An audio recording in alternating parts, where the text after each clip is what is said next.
ഒരു പെട്ടെന്നൊരു സുപ്രഭാതത്തിൽ നമുക്ക് ഈ ഇൻവെസ്റ്റർ അങ്ങ് ബാക്ക് ചെയ്തു.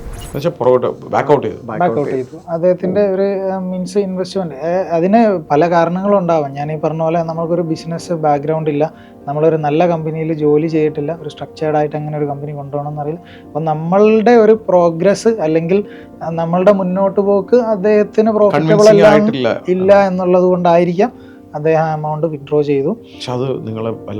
ബാധിച്ചു. ബിക്കോസ് നമ്മൾ വലിയൊരു പ്രൈം ലൊക്കേഷനിലോട്ട് നമ്മൾ ഓഫീസ് ചേഞ്ച് ചെയ്തായിരുന്നു.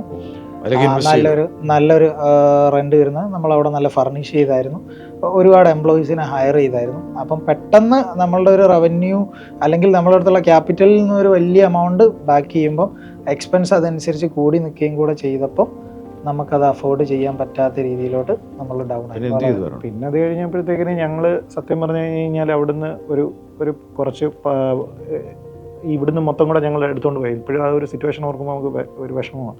അതായത് അവിടുന്ന് കുറച്ചൊരു പെട്ടിയോട്ടയ്ക്കകത്ത് കുറേ കിട്ടിയ ടൂൾസും പിന്നെ കുറച്ച് പൈപ്പും കാര്യങ്ങളും എല്ലാം എടുത്തിട്ടിട്ട് എങ്ങോട്ട് പോകണമെന്നറിയില്ല.